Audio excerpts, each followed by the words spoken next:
Come home to Jesus. This is the message that Max Solbrekken has proclaimed for 50 years to multitudes across the world. His crusades have taken him to the Hindus of India, Muslims of Pakistan, Buddhists of Sri Lanka, voodoo worshippers of Haiti, Catholics of Malta, and headhunters of northern Luzon. He has preached God's word in stadiums, churches, tents, universities, and prisons. He comes to you today with the message of God's love and power. The man who is not afraid to preach the truth, Pastor Max Solbrekken.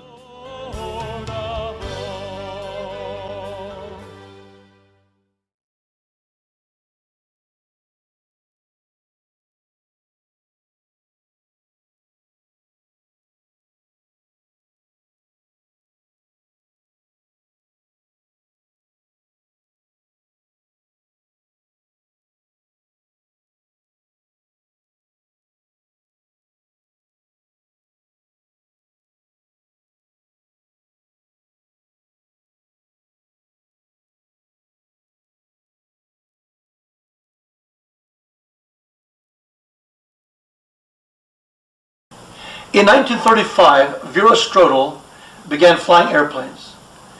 Today, in 1994, she is still flying airplanes.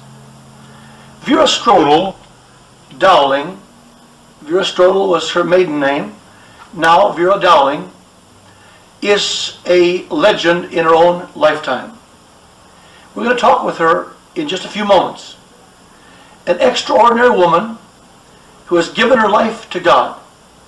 She's spoken with newspaper reporters across the world, television commentators, radio people, and she has told them, I believe that I have learned more about God flying an airplane than I have from a church pulpit. Because when you're up there, there's only one way to go, and that's, if you don't have God, of course, you might go down. When you're up there talking to God, and you're in trouble, especially when you're in trouble, as she has been hundreds of times, when she should have crashed, when she should have been killed, but by the grace of God, by the hand of God, we have seen how He has provided, how He has protected, and brought her through. We're going to show you a clip now that was just taken last year by the CBC.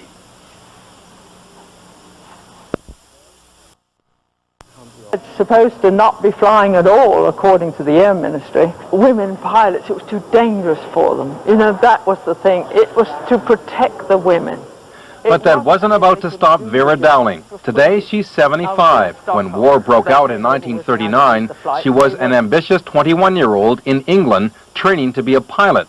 As a woman, she couldn't join the Air Force, so she worked as a civilian pilot, shuttling planes from the factory to the front lines. She had to quickly learn how to fly everything, from Spitfires to Lancaster bombers, sometimes from a manual minutes before takeoff. There wasn't a moment when I didn't think that I wouldn't survive till the next day.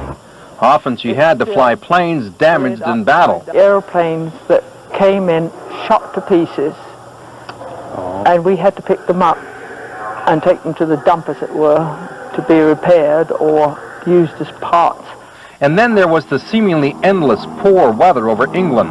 She's convinced her faith in God is what saved her, like the time she went into a death spiral. And I said, oh, God, get me out of this mess and I will do anything for you. I felt I'd had one chance, I wouldn't get a second chance. And He righted it for me. He actually did. I saw the ground up here and it just straightened itself up. It was all very daring and all for the war effort. Only after the war did she see firsthand the devastation of the bombers when she flew to Germany. I felt sorry for the Germans. I couldn't see a building standing. It was all walls, walls. There was nothing whole. It was demolished. In war, she was one of a few female pilots, and today she remains the exception. At age 75, she still has a pilot's license, and she still flies. Grant Jelena, CBC News, Edmonton.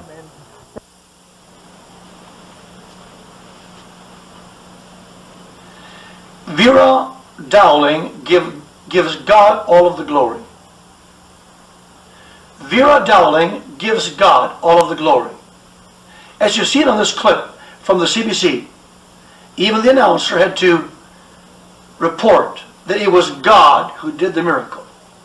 And it's been this way in the life of VERA Dowling for all these years. Welcome, VERA Dowling.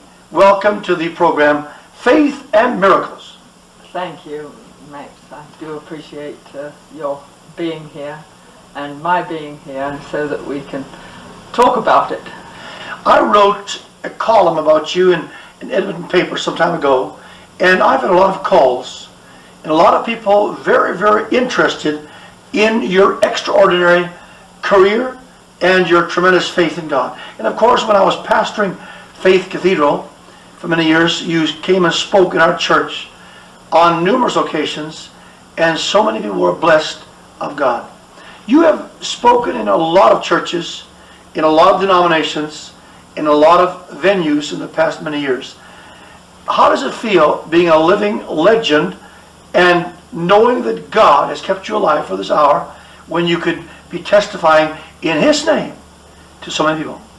First of all, I don't think I'm a legend. I don't feel older than about 17 because although the outward man perisheth and I can see the wrinkles, the inward man is renewed day by day. And when people call me a legend, I don't feel old. I still fly, I see the scenery, and I still believe God to get me on the ground again. Well, that's the miracle. Being a legend while you're still young and still flying. To see what God has done for you is absolutely extraordinary. I want to ask you a question. When you went to get your license, for your commercial license just recently, you went to see the doctor, and what happened? He asked me to explain how come I had the blood pressure of a teenager. So I believe this is what I said. I said, Jesus' salvation beautifies, or something like that, I think, or keeps you young. You said, I can't loving exactly, God. Yeah, yes. I can't exactly remember what I said. Loving God keeps you young. I believe that's what you told me. Something like that. Yeah. And what did he say then? He didn't say anything. He didn't say a thing. And didn't he I remember what I said. I said, Jesus Christ and His salvation. That's what I said. You said Jesus Christ and His salvation, Yeah. And didn't he make a comment? No, he said nothing at all. Nothing at all. No. And then you said something else. That your faith in God and the fact that love, God's love within your heart keeps you well, keeps you young. I remember him questioning me on something else, and I said, I think he was questioning my walk. And I said, Abraham believed God, and it was accounted to him for righteousness. And I believe God, and it's accounted to me for righteousness. Exactly. That's what you told me the other day. Yes. VERA, that's marvelous. Let's go back to the very beginning, when you started flying. Let's go back to the beginning of your life, because I was reading an old Oral Roberts comic. And in this comic book, they carried your story. And this is years and years ago, Yes. telling about you being born in Denmark. No, I was born in England. Oh, you were born in England. Of Danish parents, yes. Of Danish parents. Mm-hmm. And you were actually an abused child, or your father was quite mean to you. Well, he was an alcoholic later on. And Mother, she never accused my dad. My mum used to say, children, she said, forgive your daddy, because he's possessed with something over which he has no control, and don't hold it against him. And that way you grew up not hating your father. Oh, I hated him. I really did. I hated him until the time that I found Jesus Christ as my personal Savior. How old were you when you accepted Christ? 12 years of age. And how did this happen? Well, we always heard the gospel at school, and they'd read the scriptures and tell the stories, Old Testament and New Testament. This was in Great Britain. In Great Britain. Which town? Which area? I'm trying. It was north of London, in the Enfield. In the Enfield area. Waltham Abbey area. Right, in there. right. Yeah. Now Upshire. Things have sure changed, haven't they, in the schools? Now they've taken God out of the schools, the Bible out of the schools, prayer out of the schools. But you know, I saw something just the other day which made me feel good. Prime Minister John Major said, it's about time we bring God back into the schools. Good for him. And bring religion and bring morality back into the schools. Yeah. Continue with your story. And I heard the story of Jesus. I heard how he was born in a manger that's why we celebrate Christmas, because of Jesus' birth, and how he walked on the earth healing people. And Mother always used to say, you know, Jesus does the same today. And if you're in trouble, you look to him. But I couldn't understand it. And we celebrated not only the Easter time, but we also celebrated the resurrection and the ascension of Jesus Christ. And it was very precious to us. But there came a time when the kids teased me at school because of my dad's condition, and I was the youngest girl of a family of 5. There's 3 girls and 2 boys, and they teased me about my clothes, and I ran away from the school after school hours, of course, ran down the hill, all ready to unload all my problems of the children at school onto my mother. And my mother, she put her hands to her ears like this, and she said, child, I won't listen to gossip. She said, if you have any problems, I won't listen to them, because I can't solve them. There's only one who can solve your problems, and that's Jesus Christ. Hallelujah. You take your problems to him. I felt so devastated. I felt that not even my mother cared. So I ran away from home. I didn't know where I was going. We lived in the country, and I ran and ran and ran, and I sank down exhausted in the green grass, and I looked up to God, and I said, God, my life is so miserable, I want you to take me away. And a light brighter than the sun, brighter than these lights, just shone right on me, and I could see myself as if I were dressed in black. My sin, I realized I wasn't ready to leave. It was exposed in just a minute. And you were only 12 years of age at that time? Just 12 years of age. And yet the Holy Spirit showed you the terrible, the awfulness of sin. Right. And how God looks at sin. And the next thing, it didn't frighten me. A voice said to me, an inner voice said, fear not, for I am with you, and you're going to be a pilot and fly aeroplanes. But you must remember to love your enemies, to do good to those that hate you, and pray for those who despitefully use you and persecute you. And the light came right over me, and it was just as if I shed those old garments of unrighteousness and blackness into brand new garments. Everything looked new. The grass looked greener, the clouds looked whiter, the sky looked bluer. The kids I hated at school, I loved. My dad that I hated so much, I loved him. I loved everybody. And I was so happy, I just got up and I went back to my mum, and she said, you've met with God, haven't you? You see, my mother knew. She saw it immediately. She sensed it. The transformation, yes. And your father must have seen and noticed the difference. Well, shortly after that, I was able to take my first joy ride in an aeroplane on the Isle of Wight at a school outing. And I prayed very much that the weather would be suitable for us to fly.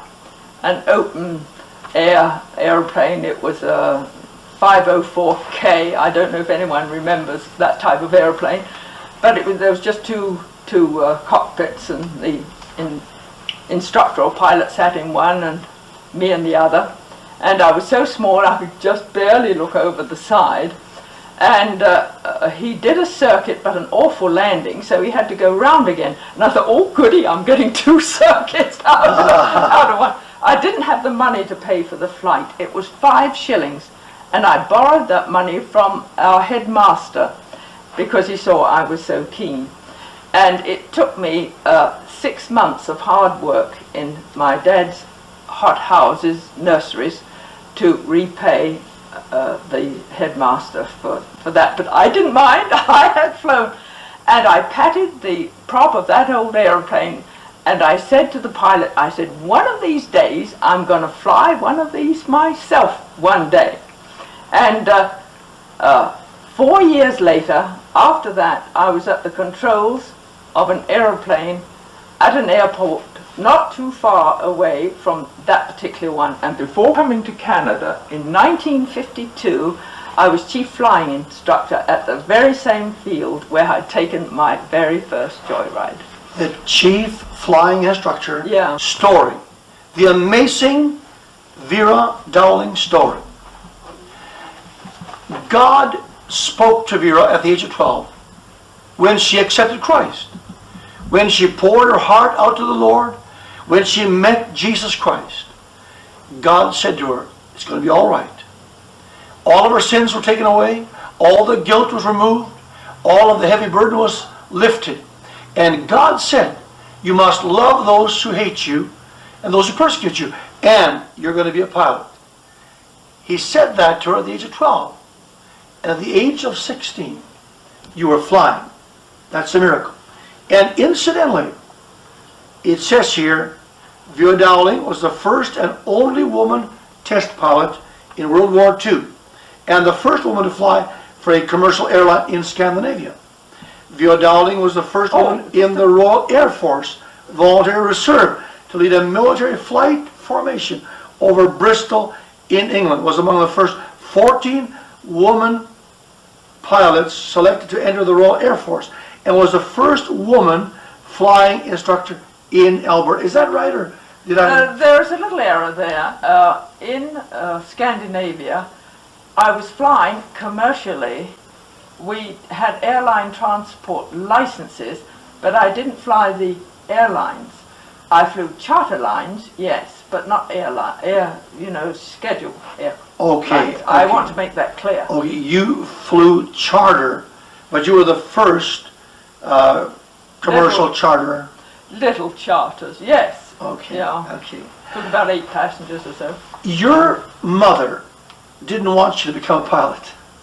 Oh, she did. She had no objection. But who was it that was against Oh, that was I confronted my dad and asked him, he asked me what I wanted for a birthday. And I said, I would like a flight in an aeroplane. And he jokingly said, I will just get some coke and some fireworks and put you on top of it. Coke meaning the stuff that they burned in furnaces. And then you will go straight up and that will be your flight. And I thought that was cruel because I was serious and he wasn't.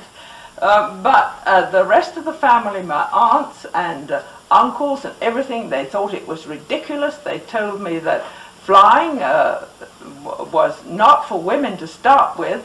But, and the devil was the prince of the power of the air. Exactly, exactly. And if you flew, I would be in league with that guy, yes. But God had said, Vera, you will fly airplanes. Exactly. Let's go back to your flying. Let's go back to your first job. What happened? How did it start? My first job, well, I had a job on, the home broke up first of all, and Mother took us to Denmark, her parents' home. And we had very little money, and the shipbuilder, he came over to my mum's and he said, is there anyone of the children who can interpret English to Danish and vice versa? And she said, well, Vera is at home. And I was 14 at the time, and I was taken out to this huge boat, and I had to say what the pilot said in English to the captain, and the captain would give his orders to the men to get between the sandbars. Now you were now in Denmark. I was in Denmark. Now you were born in England of Danish parents. That's right. You were bilingual. You grew up bilingual. Yes. And so now you're back in England with your mother. No, I was in Denmark. In Denmark, pardon me, with your mother. Yes, a little place called Bogense, Bogense. So you got the job as an interpreter for this barge captain. Yes, and one early morning I wasn't really awake, and it was foggy, and I got my port and starboard mixed. The port is the left side, and starboard is the right side when you face the front of the ship.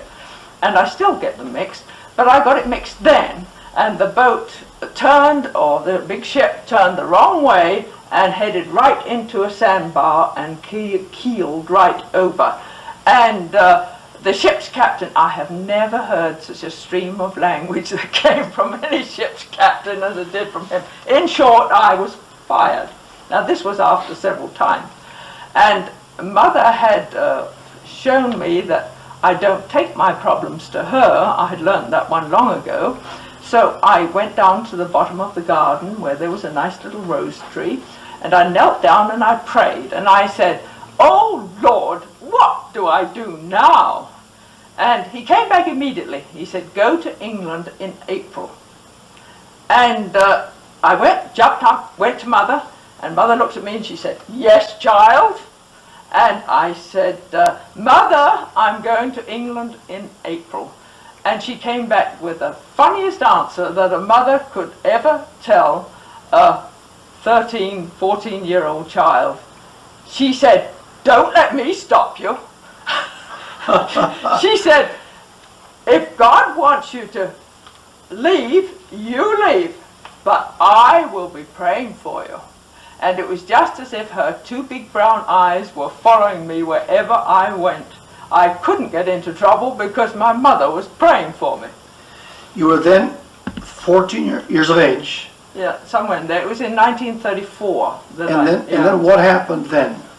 I went to England alone on a boat that crosses the North Sea, and a gentleman asked me if he could hold my handbag. And I said, "Oh, sure." There was my passport, everything I owned in it. And I was just going downstairs and back up again, and suddenly it hit me. "Perhaps you won't give me my hand back with all my papers in it." But he did. He was very nice. And I got to London and saw these crowds of people, and I have never ever felt so lonely as I did in that crowd.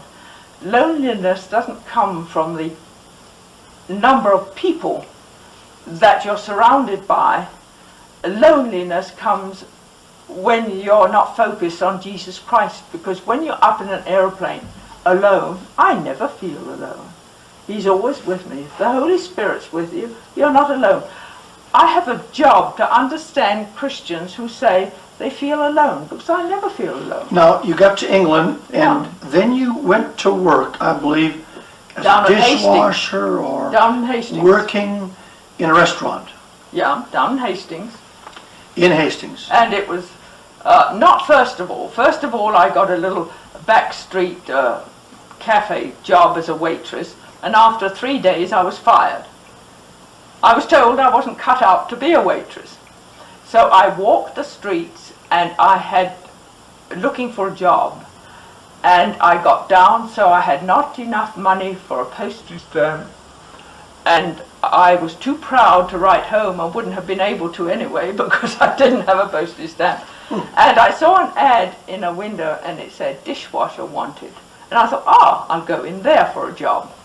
And the lady, she looked down at my European clothes, she looked up at me, and she said, "I've got just the job for you, scrubbing floors in a cafe kitchen." And that's, so I thought, any job is better than no job. And I say the same to people now, I say, any job is better than no job. And I went for the job, and I got the job. And I had to scrub a concrete floor absolutely spotlessly clean in the stench of that kitchen. It was awful. I had to carry huge big boxes up Up with the clean dishes, down with the dirty ones. Up with the clean dishes, down with the dirty ones. And I always wore a smile on my face. And they said, "What are you so happy about?" I said, "I'm just getting fit so I can fly an airplane." And, Praise God. and I didn't, apart from going up and down, the first few months I spent right down in the kitchen. We never saw daylight except for a grating where the air, the sun came through at 4 o'clock in the afternoon. And I remember reaching up my hands like this and saying, "Oh God, give me the sun." And now I have so much sun, I have to wear sunglasses almost all the time. So then, from there, you went where? Well, I progressed to become a waitress. I saved the tips, and it worked out that I had to work from 7 in the morning till 11 at night with half a day off a week. And in 2 weeks, I could afford 20 minutes flying instruction. So you purchased this instruction time, From being a waitress, yes. 20 minutes once a week. So it took me 2 years to gain a pilot's license. But as a dishwasher, as a waitress, as a floor scrubber, Yeah, I you like to call it earned that the way. money Yes, to learn to fly. to learn to fly. And if the weather was bad, as it could be 1 week, then I saved it to the next week and I could fly 40 minutes. You see, the next 2 weeks. It was only every 2 weeks for 20 minutes. And in 1935, you got your wings. No.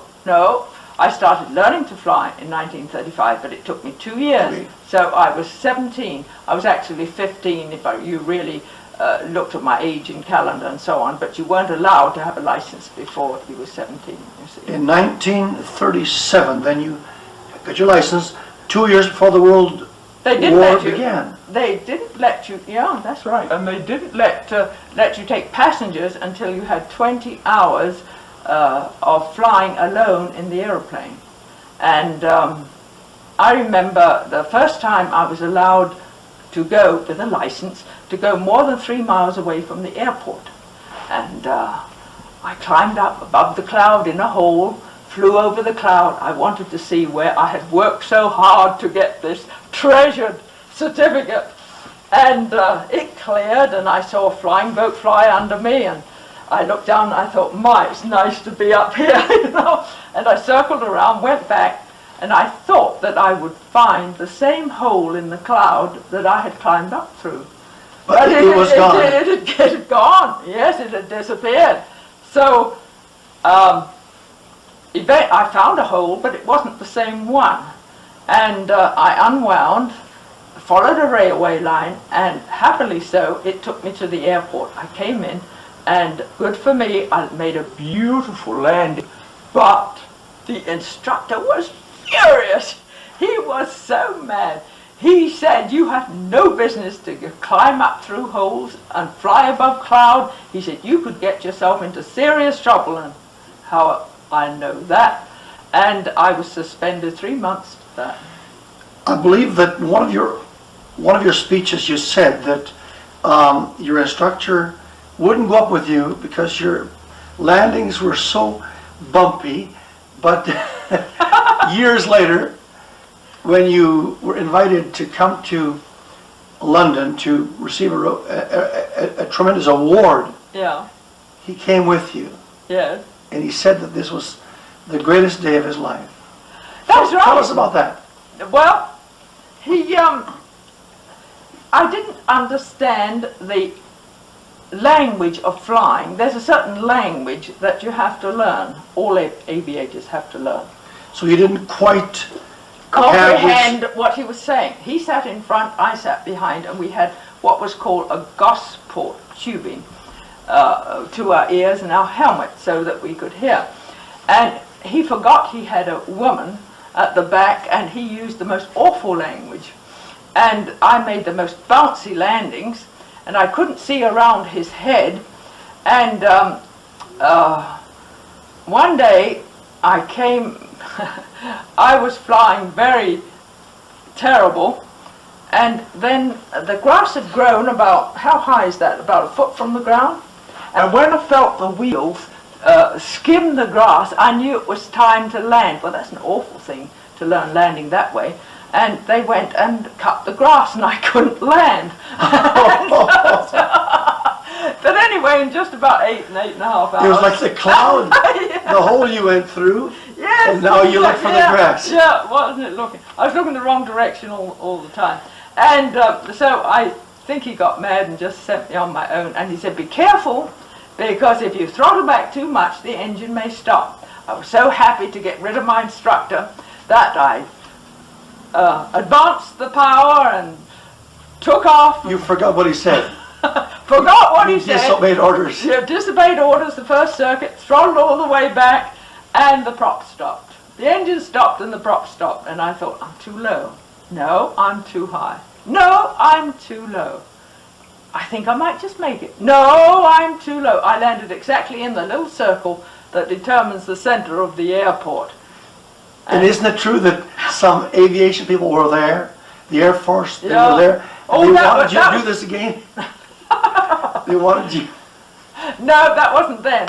This was when I was test flying.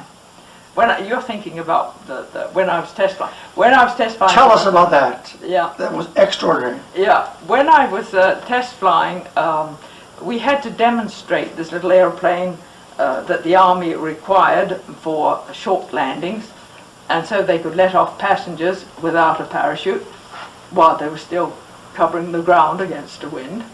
And I had been practicing up fairly high.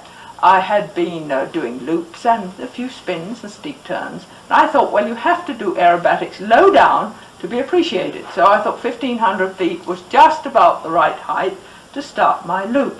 And there was all the Army lined up, all the hangars that had built the aeroplane, all lined up watching me. And they had shaved portion of grass, just room enough for the airplane to land and stop, and on that they based their competition.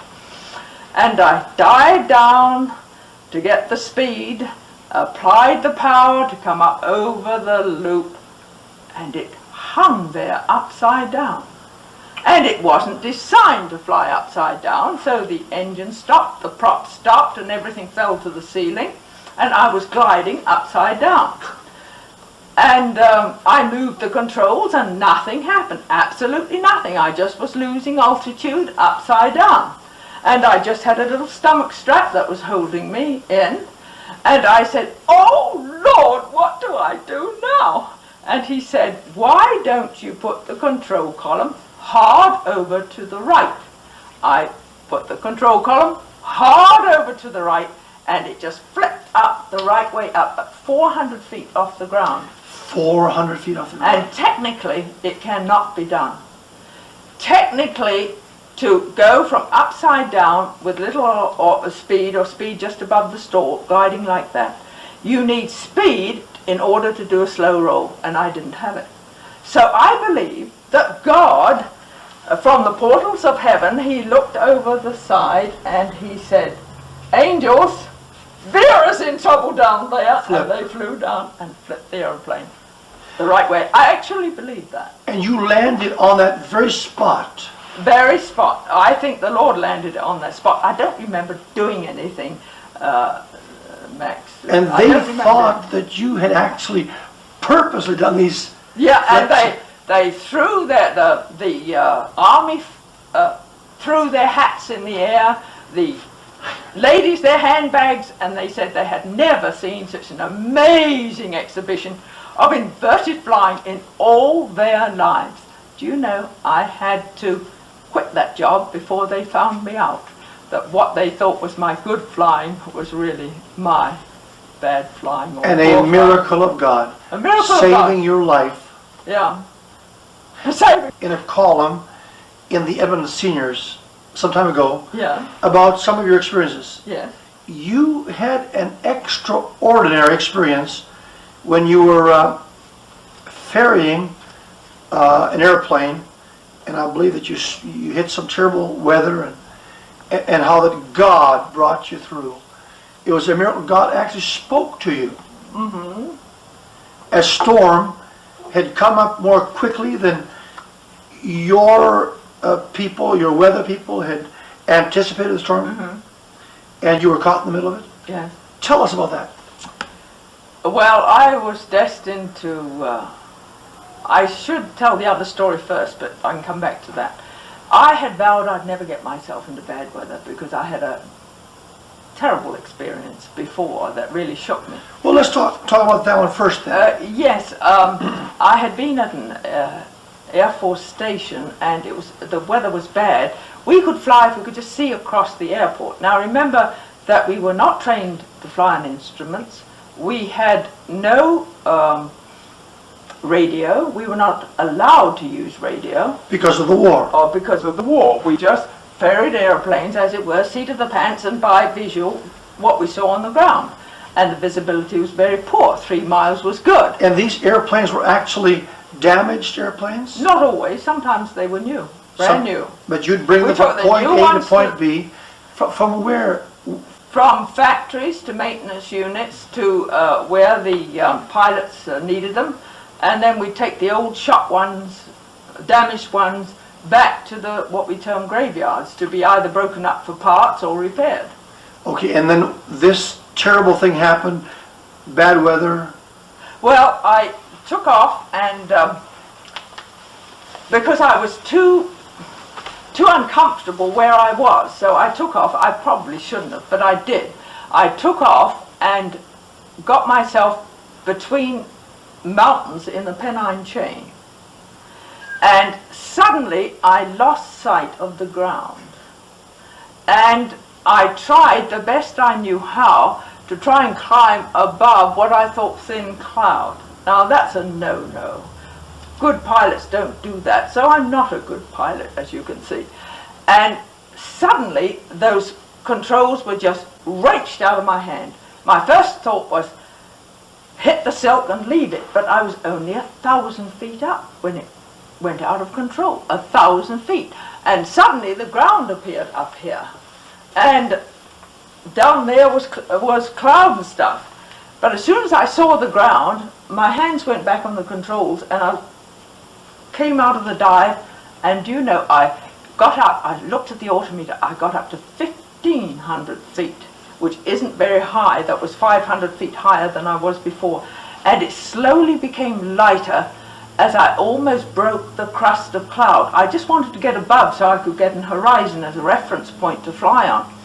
And I was a little too anxious, and those controls were ripped out of my hands, and I saw my murky past loom up at me in one split second. I believe we have to stay consecrated to the Lord every day. It's a day at a time. Yes. It's not, you know, now forever you can do as you like. But you're not in prison. You are a prisoner of Jesus Christ. Right. And that's nice because you have someone to go to all the time. But I said, Lord, I said, get me out of this mess, and I will do anything for you. Your plane was totally out of control. Totally. It was in a spiral, death spiral. In a death spiral heading down. At 1,500 feet, a big twin-engine airplane. A twin engine going Airplane. down. And if I'd had to leave with a silk, you know, on a parachute, I would have had to undo my harness, walk to the back, jettison the door, and jump. And there wasn't time for that. So I thought, I'll just stay here. And suddenly the ground appeared up here, and I think I skimmed trees by inches. I was sure that there were pine needles underneath the fuselage. And somehow the Lord straightened it up for me, and I had a choice to make. We have lots of choices. To fly north into the mountains again, or south into the Birmingham balloons. And I chose the balloons. And right in front of me, there was a balloon table. Now some of them had charges on them, so if you hit them, you exploded. And a big, steep, screaming turn around, I followed a railway line and came to an airport called Litchfield. And a little voice said to me, I know it was the Lord, said, now, don't forget your undercarriage, and don't forget your flaps, and don't get in a flap. I circled around for quite a time to recompose myself, and came in and landed went straight up to the weather office, and I said, what's all this weather? They said, well, the temperature and dew point are very close together and you get fog. And what can you expect? You're flying, they're just 1 or 2 degrees apart. And if the temperature goes down, it's fogs, like it is outside now, you know, and yesterday, fog. And he said, but don't worry, the sun's getting up and it'll clear to low cloud in about 20 to 40 minutes. Do you know, in 40 minutes, I was back in that aeroplane and delivered it up in Carlisle, low and slow, underneath the cloud, the lifting cloud. But if I had never stepped in an aeroplane then, I would never ever have flown again. I was terrified. You were terrified. And it wasn't long after that I got this other experience. When you got this terrible, terrible experience where you... I think the Lord was trying to tell me something. The weather moved in on you? Yes. Tell us about that, because that is one of the greatest stories I've ever heard of God's grace. Of God's grace. Well, this was God's grace too. And so I said, Lord, I will never get myself into that mess again. I promise. And but 3 weeks later, there I was at the controls of a Fleet Air Arm fighter, and I was following the coastline around from Prestwick because I didn't want to get caught in the mountains and the valleys again like I had previously. So I followed the coast around, and they had told me that a front was coming in 5 hours. And so I thought I had plenty of time to go round and deliver my aeroplane. And suddenly I was confronted with a wall of cloud right from the sea right up to 20, 30, 40,000 feet. I turned around to go back like a good pilot should, and there was another wall of cloud right in front of me, right from the sea. It was impossible to get through. And I flew lower and lower and lower to try and keep below this cloud. So I thought, well, it's open to the south, I'll go to the Isle of Man.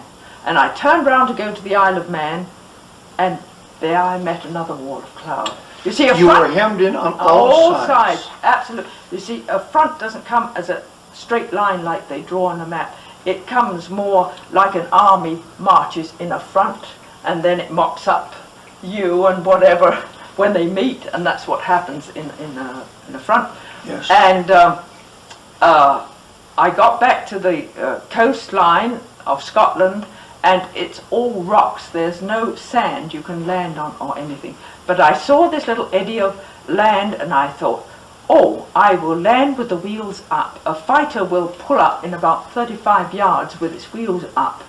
But then it was Scotland, rocks that would just tear the aeroplane apart. And I checked the fuel, and it was hovering on empty. And I was seized with the most awful fear I can ever recall. Seized with fear. The cold perspiration teemed off my brow. My hands were clammy with perspiration, cold perspiration. And my intestines were as if they were twisted in a vice. And I realized I had no hope apart from God. And I remember that little story in the Bible where Jesus was asleep on a pillow. It just flashed by me. Where Jesus was asleep in the pillow, and the disciples were afraid because the waves were coming in the little boat, and they awoke him, and he said, where is your faith? You know, and he just stretched out his hand, and he said, peace, be still. And the waves were absolutely still. And I said, oh God, help! You know, just like that. I was just like the disciples. I won't wake him up, you know. And I said, oh God, help. And the whole cockpit lit up with a bright light. It was that brilliant light. Brilliant light. It was just that same light I'd seen when I was 12 years of age and made my first decision for Christ. The same light. The same light. God is light. And that peace, that beautiful peace of his love came all over me. In the middle of this most trying moment. Yeah, there he was. And I felt that peace. I couldn't see the wingtips. The weather was so bad I couldn't see the wingtips. Occasionally I lost sight of the sea, and I could sense the salt spray off You the could waves. smell the I spring. could. That's how low I was flying.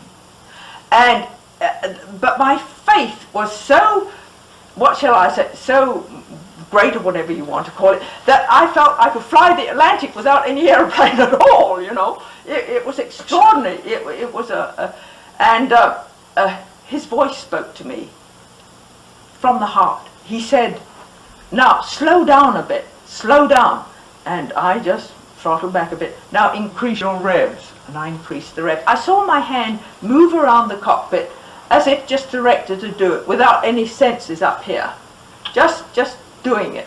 And he said, "Now lower a little flat. Now put your undercarriage down. Now you can put all the flat down. Now turn a little left." Was now. this an audible voice, or was it within your spirit? It was more in my spirit than it was an audible voice. But a voice spoke So, to you. yeah, it was so plain, very plain. Command after command. Yeah. Command. As if I'd heard it through earphones, you know. Exactly. Yeah. And there in front of me was a checkered box and a runway. And the checkered box, black and white checkered box at that time, was the approach end of an active runway in use. And that airplane just glid in, and the wheels touched just as if on silk. It didn't bounce or anything, it just glid in as on silk and stopped. And I couldn't see across the runway. I couldn't see to taxi. And that divine presence, it just lifted. You know, the light didn't go away in that sense, but it just lifted. And I thought, I'm not dead. I'm alive. And I pinched myself. We flew with our sleeves rolled up. I said, I'm still here. How odd. I'm still here. And suddenly an airplane shot across on the other runway, the non-active runway, a big airplane, and I could see across the airport, and I taxied up and walked up to the tower. You see, we had no radio. Walked up to the tower, and the first thing they said is, "We don't understand you women. You come in, perfect approach, perfect landing in this, and 5 of our chaps wouldn't fly in this weather, and you come in, no trouble at all. Our chaps wouldn't come in with radio, radar, and the whole bag of tricks. How do you do it?" And it was my first testimony for the Lord. I said, "Give God the glory." Hallelujah. And I said, wherever I spoke, I would tell them what Jesus has done. Hallelujah. Ladies and gentlemen, we're speaking to do it. Oh, if you were the control tower asking me how I did it, they said, it's incredible. You women, you come in, a beautiful approach, a lovely landing. How do you do it? And I said, give God the glory. It was my first testimony for the Lord. But Vera, you didn't do it at all. It was No, God who did it was God who did it, yes. Exactly. I just sat as a passenger in an aeroplane with only one human person in it. Vera, what a testimony. We're going to come back in a little while. Now we're going to look at a film clip of you flying the gospel plane. Yes, the little moony And mite. afterwards we'll come back and talk about how Vera Dowling was filled with the Holy Spirit.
For 50 years, Pastor Max Solbrekken has awakened the conscience of his audiences through the anointed proclamation of the claims of Christ, who said, "No man can serve two masters. You cannot serve God and mammon.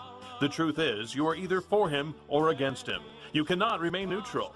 Great costs are involved in spreading of Christ's gospel. Please consider investing in this ministry. Contact Max Solbrekken at MSWM, Box 44220, RPO, Garside, Edmonton, Alberta, T5V 1N6, Canada.